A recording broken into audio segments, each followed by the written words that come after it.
Creo que creo que ya estamos al aire. De todas maneras, bueno, estaré pendiente, ¿no? Con el sonido. Bien, amigos, comenzamos ya nuestra transmisión por aquí, por este live de Instagram. Ya se están comenzando a unir algunos amigos y bueno, como siempre, como ya es cotidiano, pues es todos los domingos a mediodía tenemos esta conversación con Antonio de la Cruz, director ejecutivo de Inter American Trends, para hablar un poco pues de lo que hemos visto en la semana con respecto a la situación principalmente del país luego del fraude del 28 de julio y de los comicios que prácticamente fueron totalmente fraudulentos ya en visión de la globalidad, ¿no? Que se ha dado cuenta de toda esta situación. Pero fácil no es sacar una dictadura como esta, ¿no? Esta narcodictadura con numerosos tentáculos, ¿no? Dentro de algunas grandes carteles y mafias del mundo. Así que bueno, esta es la situación. Nos está enviando ya la solicitud Antonio de respecto al tema de Chevron esta semana, ¿no? Van a ver, por supuesto que surgieron otros temas, pero con el tema de Chevron, luego de los sucesos de represión salvaje de los últimos 2 meses prácticamente, el petróleo venezolano ha comenzado a llamarse, comenzamos por aquí también hace varios episodios, a llamar petróleo de sangre, ¿no? Porque los ingresos producto de la exportación se consiguen, están logrando financiar no solamente la dictadura, sino la represión y la tortura que últimamente ha venido desplegando el chavismo. ¿Cómo te encuentras, Antonio? Muy bien, Damaso. Muchas gracias por nuestro nuevo contacto con nuestros seguidores. Sí, mira, estaba haciendo una introducción de lo que ha sido el dinero que ha entrado de los Estados Unidos, que ha financiado en parte la represión de esta situación post-fraude electoral, ¿no? Esta es la razón por la cual en las próximas semanas deberían revisarse, dicen, las licencias de los FARC, ya sea para no innovar o para hacerlas más restrictivas o para levantarlas por completo. Esto es lo que ha dicho la congresista por el estado de la Florida, María Elvira Salazar, que fustigó pues, a la administración de Biden por renovar la licencia que permite a la compañía estadounidense Chevron explotar petróleo en Venezuela después de las controversiales elecciones que, por supuesto, dieron triunfo a Edmundo González, diciendo que esta medida obviamente está ayudando a mantener no solamente la dictadura, sino a reprimir una gran cantidad de venezolanos. Muerte, tortura, persecución y represión. ¿Qué te parece tú esta situación y este tema, ¿no? tan sensible? Sí, las sanciones son una acción que toma la administración de los Estados Unidos y que toma Europa en su momento. Las sanciones es algo que se usa en política exterior para no enviar ejércitos. Antes se enviaban ejércitos para cuando habían disputas contra dictadores o contra régimen que oprimían a su pueblo o contra régimen que no estaban las potencias de acuerdo con su política. Después de la caída del muro de Berlín, cuando ya se pensó que la democracia era lo que prevalecía en el mundo, ¿verdad? Y eso, a partir de ahí, no ha vuelto a suceder. Invasiones en términos, al menos que haya sido agredido tu territorio, que fue la de el 11 de abril, ¿verdad? Perdón, la que ocurrió en septiembre, cuando, cuando derrumbaron las torres gemelas en Nueva York, que se da la invasión a Afganistán. Y la otra es porque cuando, si vemos por parte de los Estados Unidos, es que me estoy refiriendo, vemos cuando Saddam Hussein invade Kuwait y toman la decisión de ir a apoyar un ejército que invadió a un país petrolero importante para la geopolítica energética mundial. Entonces, ¿qué tenemos?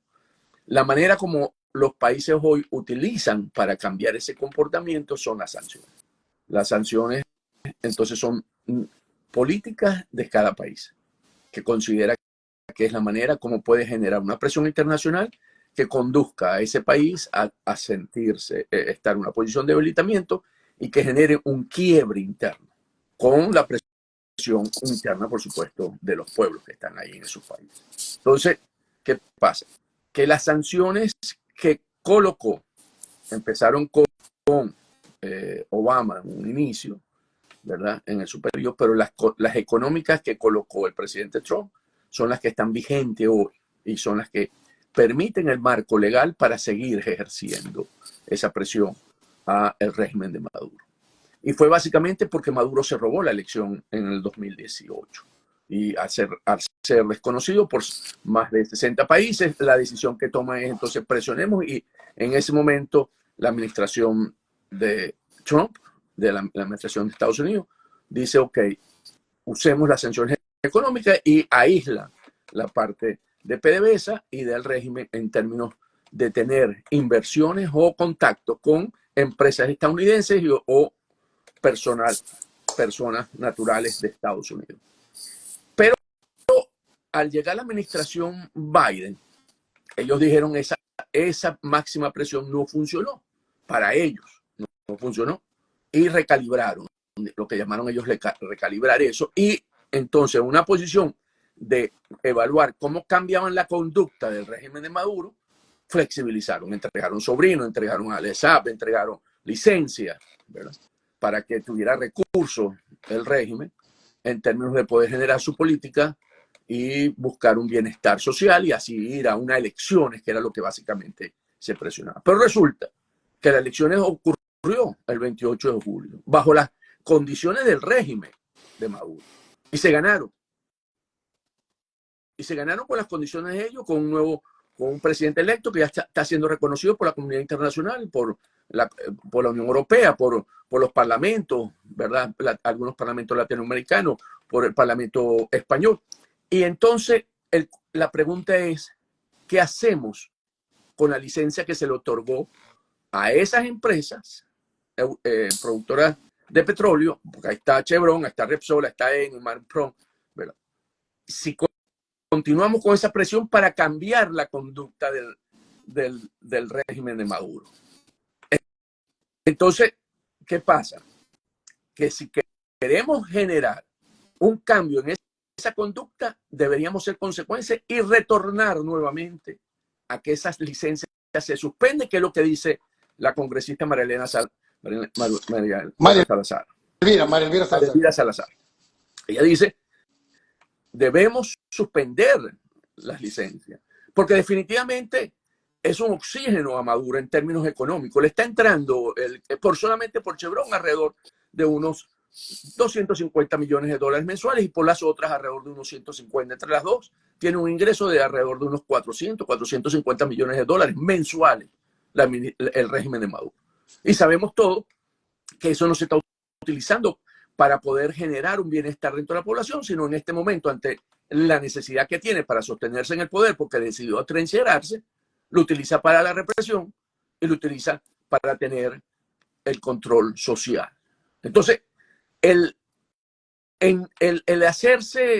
querer hacerse en que estos barriles que genera Venezuela, que lo que está exportando aproximadamente son unos 650.000 barriles día, de los que va a Occidente, más o menos el 40% de eso, o sea, unos 350.000 barriles día al mercado en Occidente, pues el otro va al mercado asiático. Entonces, para pagar deudas con el fondo chino, entonces, y otros. Entonces, podríamos estar hablando que eso no afecta el mercado oferta-demanda en Occidente. Eso es una excusa para poder seguir Chevron teniendo sus operaciones en Venezuela. Porque Chevron entiende que esa operación es una operación que a ellos le beneficia, pero una operación que le beneficia porque actúa fuera de la ley orgánica de hidrocarburos, con una ley que es la ley antibloqueo, y entonces las relaciones son muy opacas. Unas relaciones comerciales que en otros países Chevron no tendría. O sea, esto lo hace en Venezuela porque las operaciones son turbias. Ellos tienen ahí el control de todo, el control de la exportación, el control de la producción, el control de traer refinados para poder trabajar con su empresa. Y vaya usted que más a saber, porque la ley antibloqueo es una ley que no permiten conocer el contrato que firmó Chevron con la estatal petrolera PDVSA. Entonces, ese sí es una situación que debemos alertar los venezolanos. En Venezuela, Chevron no solamente entrega porque paga impuestos y regalías al fisco, y eso no es Chevron, por supuesto, es la empresa mixta, es Petroboscan, es Petropiar, Petroindependencia, correcto, pero bueno, Chevron es la socia y es la que está hoy operando como si fuera la socia minoritaria, está operando como la socia mayoritaria, porque hace todas las operaciones en contra de la ley orgánica de hidrocarburos, que no le permite a ningún socio minoritario operar y exportar los crudos venezolanos. Solamente lo puede hacer PDVSA. Entonces, ¿qué tenemos? Tenemos una situación, Damaso, en términos de lo que estamos en este momento necesitando, es que la administración Biden dé una señal concreta de que reconoce a Edmundo González Urrutia como presidente electo. Y una señal directa es que el 1 de octubre, que vence la licencia, o sea, no es que vence, que se renueva la licencia. Que debería renovarse, que debería. No. O debe. Es que se renueva automáticamente. Pero si toman Debería el Departamento de Estado enviar una nota y decir que se suspende la licencia, porque no se renueva, pues, para poner, no se renueva la licencia, porque Chevron tiene 6 meses más para bajar operaciones y llegar a las operaciones mínimas, como cuando la imposición de la administración Trump, ellos llegaron a producir más o menos unos 60, 70 mil barriles cuando bajaron todas sus operaciones para asegurar tener seguras las instalaciones. Entonces, yo creo que esa señal es importante, porque si bien es cierto, Maduro no ha avanzado en el frente internacional en reconocimiento, ni en el frente interno, pero tienen que empezar a recibir otra forma más directa, porque si él recibe ese punto de que no se renueva la licencia, hay una señal contundente por parte de la administración Biden de que no van a tolerar llegar al 10 de enero sin una solución en Venezuela para que Edmundo González Urrutia sea juramentado frente a la Asamblea Nacional.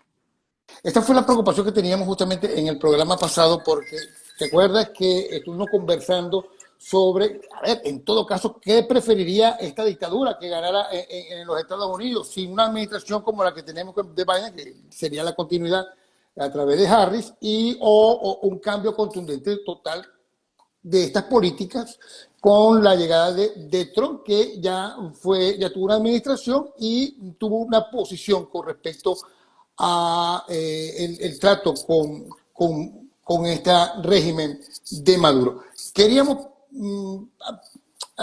prácticamente consultarte algo porque, a ver, que tú lo tocaste allí más o menos, pero queríamos confirmar que la licencia general de Venezuela número 41 en la nomenclatura de la OFAC, parece que algunos han estado señalando que esto ha sido, la salida de María Elvira Salazar ha sido solamente producto de una campaña electoral que se lleva a cabo en los Estados Unidos, porque Venezuela no estaría recibiendo los recursos de forma directa, ¿no? En este caso, el gobierno o el régimen de Maduro. Entonces, quería saber qué tan de cierto es esto, porque no está claro. Además, tú me acabas de señalar que el modelo de negocio no está claro, no ha sido presentado en ningún momento. Es tan secreto como las actas en este momento en Venezuela. Eso, y saber si tú consideras que esta situación, como se ha venido, como lo están manejando algunos voceros en Venezuela,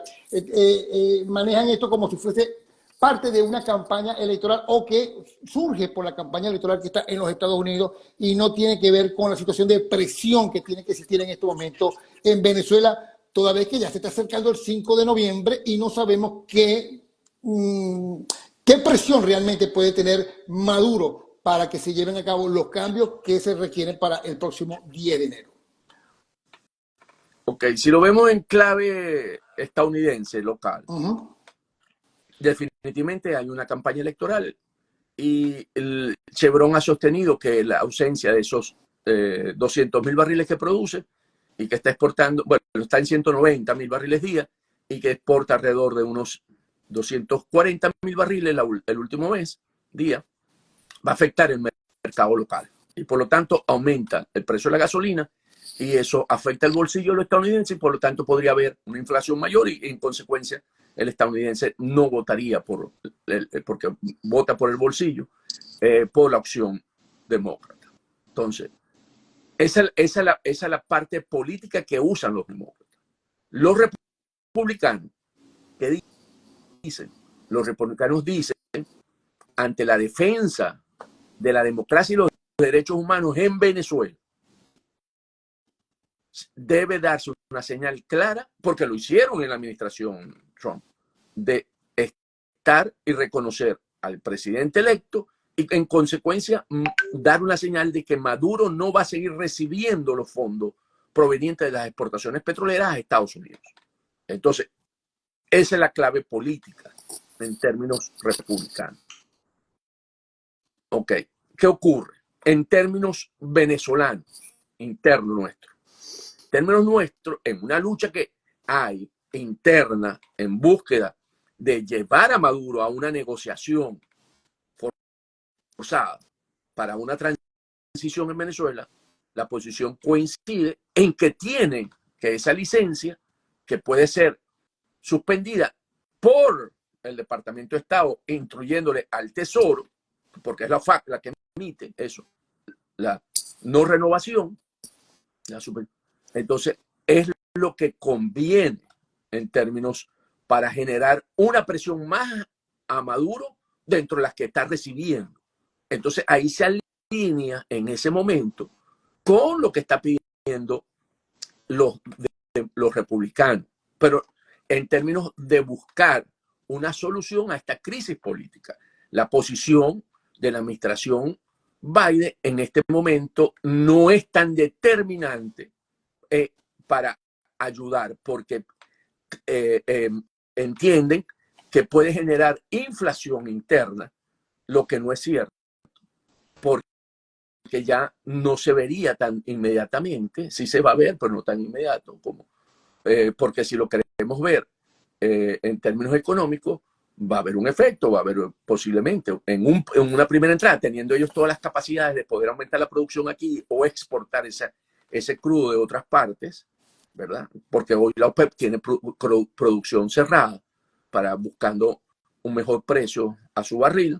Entonces yo creo que eso es algo que está influenciando en términos de la administración, porque ellos piensan que eso le afectaría en términos electorales. Entonces, yo creo que si lo vemos como lo planteaste, la situación en Venezuela hoy demanda las fuerzas internas que se suspenda la licencia, que no que se suspenda, que es la no renovación. Lo que hay que buscar aquí es la no renovación, porque ellos van a tener 6 meses para bajar las operaciones. O sea, darle un hold, darle una suspensión ahí para llevar a esto. Y así poder seguir generando una presión al régimen de Maduro y recibir señales, porque eso genera conversaciones internas al círculo que lo está apoyando, y eso es lo que se quiere, que se quiebre internamente ese apoyo que tiene Maduro para sostenerse en el poder.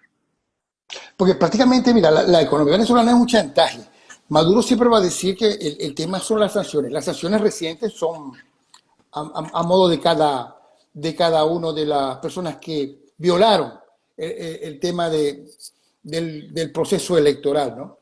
Se trata de funcionarios de maíz.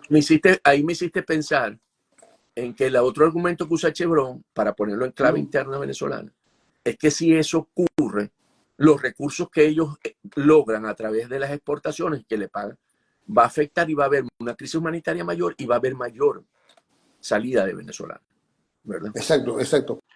Es el otro que usan para decir, no, nosotros somos tan buenos que estamos ayudando, por favor, no le quitemos ese recurso al régimen de Venezuela porque va a ser peor cosa que es totalmente falso porque el venezolano está Es lo saliendo que, es lo que de hemos estado Venezuela escuchando por un desde problema Venezuela. político, no es un problema, es un problema económico, pero es más político que económico. Aquí lo político determina lo económico.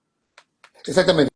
Entonces, bueno, queríamos saber si, a ver, de todas maneras, pase lo que pase, las sanciones han sido obviamente individuales, ¿ok? Son consecuencias de toda esta situación que se ha generado con el fraude electoral y con el tema violatorio de los derechos humanos en Venezuela. Se dice que Estados Unidos no tiene ni la autoridad ni el poder para impedir justamente que las directivas o la junta directiva de las empresas mixtas paguen los impuestos que están obligados a pagar por la ley venezolana. Pero, a ver, de todas maneras, independientemente, siempre van a colocar el tema de las sanciones, de la situación venezolana, de la crisis que se está viviendo económica en Venezuela por parte de las sanciones, pero todos sabemos que esos recursos se vienen utilizando no para mejorar el tema de la economía del país, sino para generar la enorme represión y la enorme persecución que se está llevando a cabo en Venezuela. Queríamos pasar también al tema con respecto a Chevron, de que si esto se llega a dar, ¿tú crees que esto se llega a dar mucho antes del proceso electoral? Tú estabas hablando del 1 de octubre, pero no creo que vaya a fallar el Congreso con respecto a eso. Sería 1 o 2 semanas prácticamente para que justamente el tema se vea, porque fíjate, la gente dice, bueno, pero ¿qué está pasando? Es difícil sacar una dictadura de esta manera porque ellos tienen totalmente el control, pero no hacen nada con respecto a ese mismo tema de Chevron, al tema de, mira, hace muchísimo tiempo pudieron todos los aviones y todos los buques que salen de Venezuela tener un mayor control con respecto al tema del narcotráfico. Se le ha dado golpe, pero no contundente con respecto a la situación de, todo el mundo sabe, de la salida de narcóticos desde el país. Mira, la situación de la banca. Todo el mundo sabe dónde están las cuentas de estas personas. Todo el mundo sabe qué empresas tienen en Europa y algunos en los Estados Unidos. No ha pasado nada. Las cuentas de los familiares que se decía que se iban a congelar, no se han congelado. O sea, que hay como una especie de complicidad que se mantiene a la larga, jugando todo el mundo al cansancio, jugando todo el mundo a que llegue el 10 de enero y no se haga completamente nada. Yo no veo realmente que fuera del saludo a la bandera de la comunidad internacional se esté haciendo nada al respecto. Se está logrando, si lo ponemos desde el punto de vista de cómo está ahorita la situación, el reconocimiento de la legitimidad a la soberanía popular y la violación de los derechos humanos. Yo creo que esos son dos vectores o dos ejes importantísimos para seguir Maduro perdiendo respaldo. Maduro, si bien es cierto, está usando una estrategia de resistencia, como tú lo dices, para ver hasta dónde aguanta, ha venido perdiendo respaldo. Hoy Maduro no ha crecido internacionalmente en términos de apoyo, ni externa ni internamente. Y eso es importante en términos del desgaste por sí mismo. Porque en términos de ir a la respuesta de que si Estados Unidos puede hacer que la licencia no se renueve, es una decisión ejecutiva. Eso no entra por el Congreso. Por el Congreso es ejecutivo, es una instrucción por parte del Departamento de Estado a la FAC, al Tesoro, a la Secretaría del Tesoro, donde dice que revisando y puede tener todos los argumentos, hemos visto y puede usar los elementos del reciente informe de la Comisión de Hechos de la ONU, muy bien documentada, presentada esta semana, toma la decisión de suspender la renovación de la licencia, porque eso es suspenderla, porque esa es una señal muy fuerte y eso es ya, eso no necesita, bueno, en 15 días se puede hacer si la determinación, si se tiene la determinación política. En términos, y lo otro aquí viene, que también hay una iniciativa importante que nuestra, que es la de Rick Scott, de elevar a 100 millones el precio de la búsqueda y captura de Maduro. Esa sí es ley y esa tiene que ir un proceso que no se vería en este Congreso. Pero lo que propuso la misma representante María Elvira Salazar sí tiene sentido. María Elvira Salazar está diciendo, aumentemos eso a 25 millones, que es el tope por la ley. Y es otra decisión del sistema judicial. ¿Okay? Es una solicitud que se le hace por todos los argumentos que estamos hablando, que lo puede hacer la misma congresista, al Departamento de Justicia. El Departamento de Justicia recibe, le entrega al fiscal y somete el aumento. Y 25 millones muestra también otra señal. Eso es otro que es concreto, que no es que, porque lo otro, los 100 millones, sí va a tomar más tiempo. Porque lo que le queda efectivo de trabajo a este Congreso son 15 días, estos 15 días de septiembre, se van por la campaña del cierre, por las elecciones, regresan 15 días más en octubre, en noviembre, y se acabó después de Thanksgiving hasta el próximo año. Entonces sí, estoy de acuerdo contigo. En términos de leyes, no lo veremos en este Congreso, a menos que sean muy rápidas, por un acuerdo bipartidista y que entre y salga de una vez y esté alineado el Ejecutivo para firmarla de una vez. Eso se puede hacer, claro, pero tienen que trabajar muy rápido las comisiones. Entonces, para que Maduro, porque la solución, como lo hablamos la semana pasada, la solución es una solución que tiene que suceder el acuerdo antes de finales de noviembre, principio de diciembre, para tomar posesión el 10 de enero. Porque si finales de noviembre, principio de diciembre debería darse un acuerdo. Acuerdo claro para poder un acuerdo para que Maduro salga un acuerdo político entre la oposición, entre el Mundo González, que ganó, y el régimen. Ahí tiene que haber, ahí tiene que haber un quiebre de algo. Por eso, para que se dé. Estamos diciendo que si hay máxima presión, porque lo que estamos planteando es un escenario, si nosotros no tenemos ese acuerdo y nos vamos al 10 de enero para producir, eso es otro escenario que habría que empezar a evaluar más adelante, que no tiene nada, puede haber toda esta presión y va a haber todo esto, pero es otro escenario. Creo que, porque como ya dijo Lula, él no es canciller de nombrado formal, pero es el canciller de facto. El César Morín. César Morín. Ya dijo, Lula no iría a una toma de posición de Maduro el 10. Pero no romperíamos relaciones con ellos, porque las relaciones nuestras son con estados. Porque tienen intereses, igual tienen los intereses de Estados Unidos. A mí lo que me preocupa por eso yo digo que eso cambia. Si nosotros vemos después del 10, eso es otro escenario que podemos evaluar en claro, estamos hablando son otros elementos. Claro, cada país es un clan de poder. Y bueno, todo el mundo negocia, independientemente de la situación que puedan estar viviendo sus habitantes, ¿no? Te hago todo esto porque, fíjate, se han dado tantos escenarios, ¿no? En este momento, si tú María Corina habló recientemente, el mundo también lo ha hecho muy bien. Creo que está en sus aguas, ¿no? Con el tema internacional. Pero María Corina dice, bueno, que está cada vez más débil el régimen. Pero no basta con ser débil, porque justamente hay muchas fuerzas que sostienen esa dictadura. Está el tema del Corte Penal Internacional, que yo quiero que toquemos. A ver, ¿qué se necesita para lo de la Corte Penal Internacional? Puede, además de toda esta presión que se están haciendo de diferentes países, que haya una decidida y enfática, física, orden de aprehensión. Pero ya hemos visto casos como los de Putin. Ahí está Putin todavía en el poder y tiene una orden. También Netanyahu. Mira, para emitir órdenes de aprehensión tiene que haber una viabilidad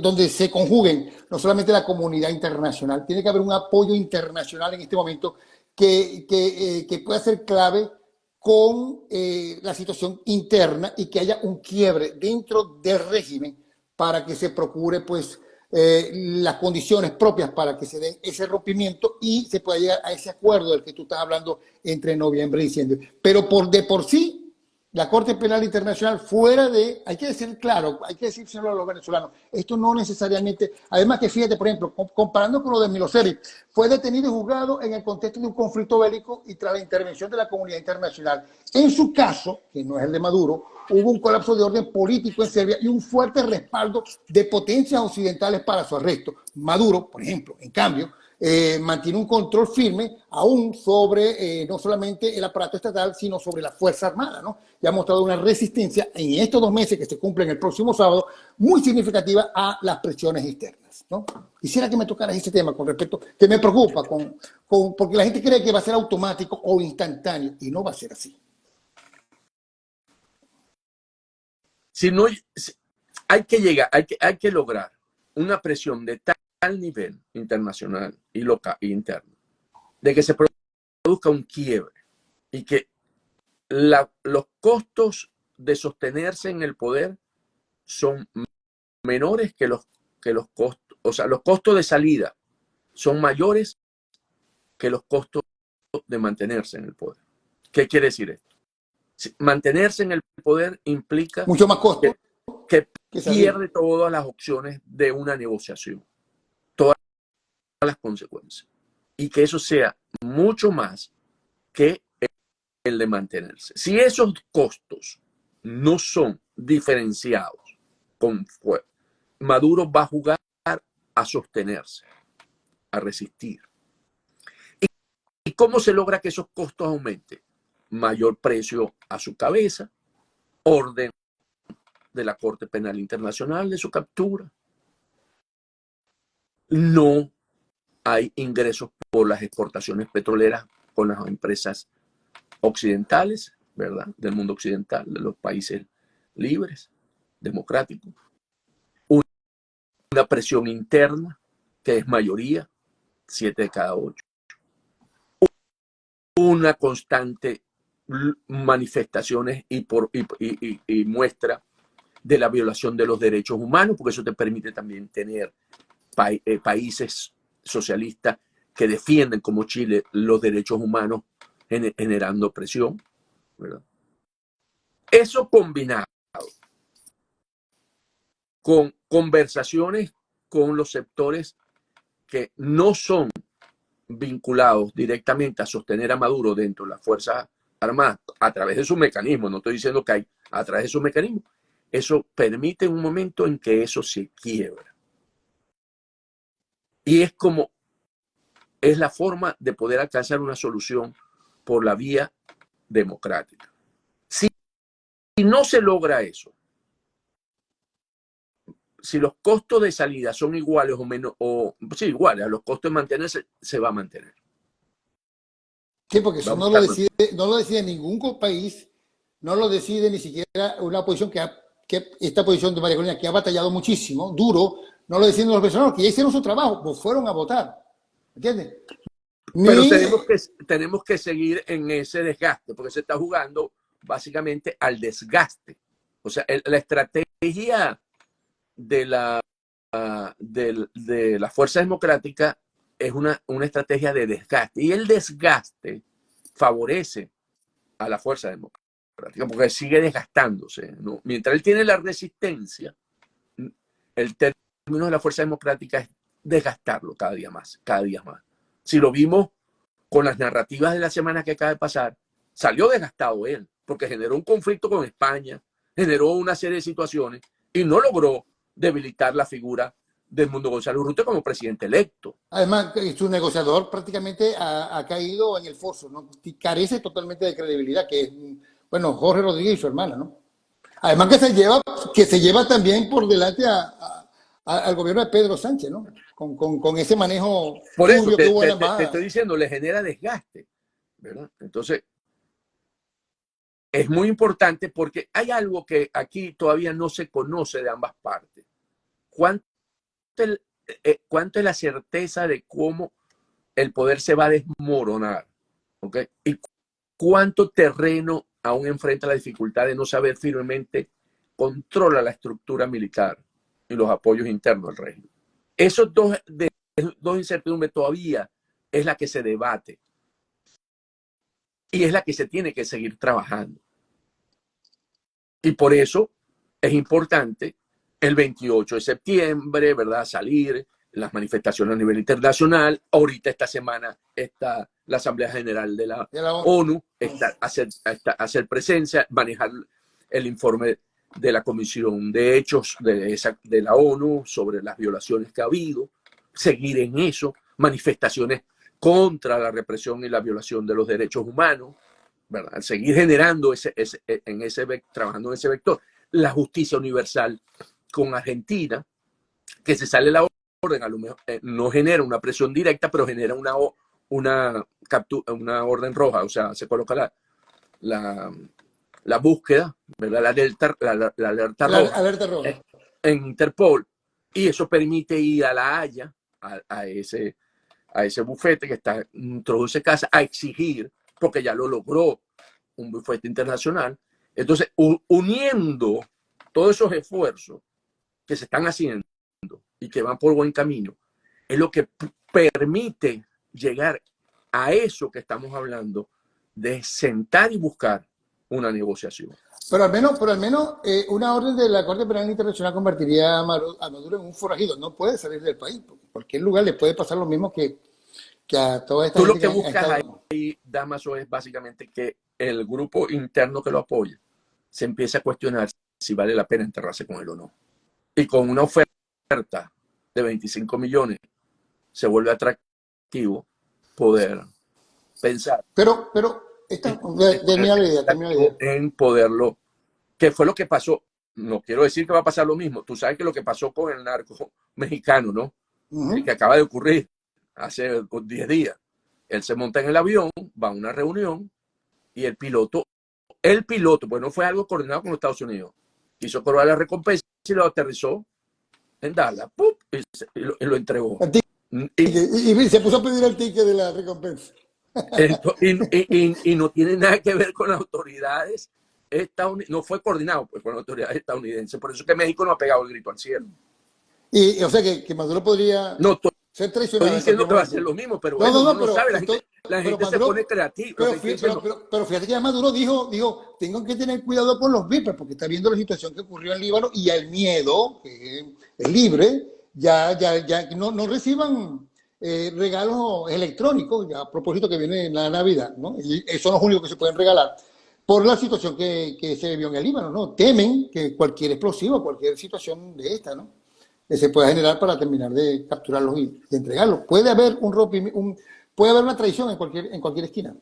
Totalmente, totalmente. O sea, en ese momento, y eso es lo que básicamente entonces te elevó los costos de mantenerte. Y ellos van a preferir estar con vida. Entonces, si yo tengo todos esos costos, vivo todo, entonces, bueno, vamos a negociar, vamos a buscar una solución, a pesar de todos los intereses que hay internos, pero que de alguna manera, de los grupos que hoy sostienen a Maduro, es una mejor solución buscar una salida democrática, ordenada, que una salida por otros Claro, mecanismos. por supuesto, fíjate, te dando en el clavo. Lo que nos conviene es buscar una salida democrática y una salida acordada, porque toda la salida que tenga la violencia de introducción termina en violencia, ¿no? Ya lo sabemos. Fíjate cómo este régimen cómo entró en el 92, con violencia. Y fíjate cómo se ha mantenido con la violencia. Y te quería tomar en cuenta esta última frase tuya porque, bueno, a ver, dame una respuesta con respecto a ese grupo de venezolanos que busca la manera de pagar, de todo el mundo colaborando con lo que podría ser pues un recompensa, como lo quieras llamar, que pretenda pues un plan que a todas luces es raro porque es abierto y en este caso pues fíjate que Estados Unidos en este caso tendría que manejarse cuidadosamente de una situación para no violar las normas internacionales, ya que cualquier intento de captura de una persona que es jefe de un régimen, pues en este caso extranjero, puede interpretarse como una acción de guerra o una interferencia y además le podría dar un oxígeno indebido a Maduro, en este caso. En O a ese este régimen. momento, dentro de la narrativa que está usando el régimen, no es oportuno. Te la pongo sencillamente. Y disculpa que te use a ti como ejemplo porque es más fácil. Si pongo otro, es más difícil. Pongamos que tú y tu señora se están divorciando. Y yo creo en la causa de ella, pues. pero resulta que ella llega y busca unos malandros para que te caigan a golpe. A partir de ahí, ella pierde mi apoyo. Claro, A claro. partir de ahí No, pierde mi apoyo. Y le digo, no, un momentito, vos tenéis razón, ¿verdad? pero no te puedes. Pero no, a lo que te caiga, contrate a unos malandros para que a vos te golpeen, hasta ahí perdió el apoyo. Entonces, nosotros tenemos ahorita toda la comunidad internacional apoyándonos con la soberanía popular y la violación que ha hecho, los crímenes de lesa humanidad de Maduro. Me voy a poner a inventar, a decir que necesito contratar una fuerza para sacar a Maduro cuando yo tengo todos los elementos para ganar. Todas las barajas a tu favor, ¿no? No tiene sentido. Porque Maduro, ¿qué va a decir? Se fijan, no, vos, te fijas, yo te dije siempre que era agresiva, me mandó, entonces yo, no tenéis razón, Sí, yo ahorita me pongo neutro. claro. Entonces vas a tener que Lula, que no sabe cómo resolver la situación, que Petro, que no. Entonces se van a poner a decir, bueno, no, yo como que Maduro tenía razón. ¿Verdad? Sí, claro. Éramos mucho y parió la abuela, y ese fue prácticamente el mensaje de Chávez después del 11 de abril, por cierto, ¿no? Siempre, después del 11 hubo un 13, y le podría decir que después un 28, pues podría generar un desastre. Además, ¿te acuerdas del 30 de abril? Ninguna de estas salidas han sido, en la historia de Venezuela, han tenido, ni siquiera la misma del régimen, ha tenido una respuesta Porque a favor. además, Damaso, tú lo sabes, guerra avisada no mata soldados. Exactamente. Y pues me extraña mucho este modus operandi. Mira, nos tenemos que ir. Vamos a leer algunos, ¿no? Nada más. Pero la comunidad internacional no hace nada, es puro bla bla, nos dice Raiza Chirinos. O sea que puede ser hasta el mismo que creó ya casi Venezuela. No sé a quién se refiere con el mismo, pero lo deja Rob 23. Gisil 1977 tiene derecho, tiene derecho y respeto a su opinión. ¿Qué más se puede perder? 7 años fuera del país, toda la familia, ya está hablando de su caso personal. Venezuela está primero. También aquí, bueno, gente que se ha unido. A ver, Damaso, ¿qué opinión tiene sobre la cuenta Ya Casi Venezuela de Eric Primo? Bueno, está dando su opinión, Antonio. Trump es el que va a dar la estocada final y antes dentro del chavismo no lo traiciona. Si antes del chavismo no lo traiciona. Ustedes todavía siguen esperando que las Fuerzas Armadas y Padrinos López se voltee, dice Rubén Espina 4675. No estamos esperando eso. Estamos analizando cuál es la situación. Maduro tiene a favor todo esto, pero ciertamente, según Maduro, está desgastado, pero sigue en el poder. Es así. Sí, pero obviamente pues está cada vez más débil en cuanto a la situación y se ha visto en las últimas semanas. No ha pegado una, ni digamos dentro de su estrategia política y también geopolítica, ¿no? Para tratar de demostrar que justamente es el hombre que está allí, o sea, es una forma muy poco contundente para demostrar que realmente no actúa como estadista ni como jefe de Estado. Últimas palabras, Antonio. Siempre cierro como dice María Corina, serenidad, coraje y firmeza, hermano. Yo creo que aquí confianza en la dirección de María Corina, como lo ha venido sosteniendo. Y creo que estamos mejor, nosotros estamos en una posición mejor, nosotros quiere decir la Fuerza Democrática, que hace que el 28 de julio, y que no se dio inmediatamente porque se atrincheró. Bueno, sí, ha tomado tiempo, pero el final es un final que si se coordina todo lo que hemos hablado, logramos que el 10 de enero el que se juramente es Edmundo González Urrutia como presidente de Venezuela. Y ya lo saben. Mientras que cuando el coste de permanencia sea mucho más expansivo, más costoso que el coste de salida, vendrán decisiones importantes. ¿Correcto? Totalmente. Bueno, muchísimas gracias, Antonio. Antonio de la Cruz, director ejecutivo de Inter-American Trends, que todos los domingos comparte con nosotros, conmigo y con ustedes, desde su casa, pues, esta conversación sobre esas pequeñas preguntas e inquietudes que tenemos con respecto a la situación fuerte y dura que se está viviendo en nuestro país. Estoy hablando de todos los venezolanos que nos están siguiendo. Muchísimas gracias, Antonio. Gracias, Damaso. Un saludo. Estaremos pendientes. Un abrazo a la familia.